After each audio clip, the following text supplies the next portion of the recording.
दोस्तों, नवाब कुदसिया बेगम के मकबरे पर हम हैं और इसके दूसरे हिस्से पे हम जानकारी लेते हैं अशर खिदवई साहब से। अशर भाई, बताइए आप क्या बताना चाहते हैं नवाब कुदसिया बेगम के बारे में। हिस्टोरिकल पॉइंट ऑफ व्यू से कुदसिया बेगम भोपाल की पहली ऐसी वुमेन रूलर थी जिनको नवाब का टाइटल मिला और इन्होंने एज अ नवाब भोपाल रियासत पे रूल किया। और इनकी लाइफ जो थी वो 80 ईयर्स 1801 में वो पैदा हुई थी और 1881 में आपकी डेथ होती है। और इस टाइम पीरियड पे जो हिंदुस्तान का सिनेरियो था वो पूरा बदल रहा था। आपने वो बदलता वक्त देखा, ईस्ट इंडिया कंपनी का उरूज देखा और मुगलिया हुकूमत का ज़वाल देखा। और भोपाल स्टेट के इस्टेब्लिशमेंट के साथ साथ यहाँ पे होने वाले हर तरह के छोटे बड़े जो भी उतार चढ़ाव थे वो देखे। महज 2 साल की शादीशुदा ज़िंदगी के बाद आप बेवा हो गई, आपके पास एक 6 महीने की बच्ची थी और किस तरह से आपने ब्रिटिश ट्रीटी जो 1818 की थी उसके बिना पे आपने नवाबी हासिल करी, अपनी बेटी के बिहाफ में हासिल करी, मगर आपने वो नवाबियत जो थी वो ब्रिटिश कोर्ट से हासिल करी। जैसे कि खालिद साहब ने पहले बताया कि कई दरबारों में आपने शिरकत करी और हज पे गई, तो आप पहली भोपाल की ऐसी हुक्मरान थी जो हज पे गई। इससे पहले किसी भी भोपाल के हुक्मरान का हज पे जाने का कोई सवाल नहीं, हमको कोई रिकॉर्ड नहीं मिलता।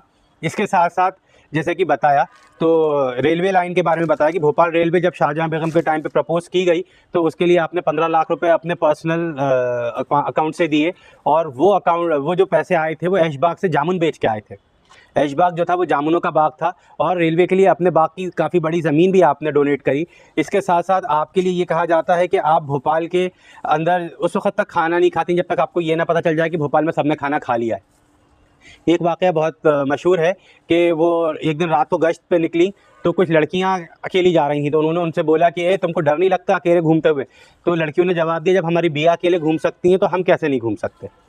और वापस जब आई तो वो जो पासवर्ड था महल में जाने का वो भूल गई थी, तो दरबार ने उनको अंदर नहीं जाने दिया। तो वो बाहर जो खिन्नी वाला मैदान था उसमें पेड़ के नीचे, खिन्नी वाले पेड़ के नीचे वो सो गई। और दूसरे दिन जब वो सुबह लोगों ने देखा तो वो अंदर गए, तो वो दरबार जो था वो भाग गया कि अब हमको पनिश करेंगी कि हमको अंदर नहीं जाने दिया। मगर उसको इनाम दिया गया कि तुमने अपनी ड्यूटी बड़ी अच्छे से करी और जिससे वो काफ़ी इम्प्रेसिव। ऐसे कई वाक़यात उनके देखने को मिलते हैं।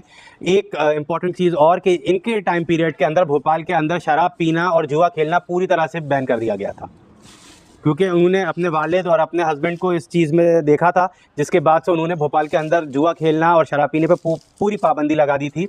और आप जो हैं, आपने भोपाल जब हज के लिए गई तो वहाँ पे रुबात जो है वो इस्टेब्लिश करी। पहली रुबात जो है वो कुदसिया बेगम की रुबात के नाम से जानी जाती है, जो सऊदी अरब में उन्होंने मक्का में बनवाई। और वहाँ से आपने वाटर वर्क्स जो था, जैसा कि बताया गया, तो उस टाइम पे नल तो नहीं थे, पाइपलाइंस तो नहीं थी, मगर आपने भिश्तियों की ड्यूटी लगाई कि वो पानी भर भर के घर घर जाके सप्लाई करेंगे और आपका टैक्स नहीं दिया जाएगा। और उसी टाइम पीरियड से भोपाल के तालाब जो हैं इनके आसपास पंचक्कियाँ और इस तरह से चीज़ों को इस्टेब्लिश करने का काम आपके टाइम पे इंडस्ट्रियल रेवोल्यूशन का थोड़ा बहुत स्टार्टिंग जो था वो हो गया था और आपने उसके साथ काफ़ी फंड किया और भोपाल के डेवलपमेंट में अच्छा सबसे लंबे टाइम तक जीने वाली हुक्मरान आप ही रहीं। तो आपने शाहजहां बेगम की दोनों शादियां देखी, सुल्तान जहां बेगम की शादी देखी, एक लंबा पीरियड आपने भोपाल की हिस्ट्री में बिताया।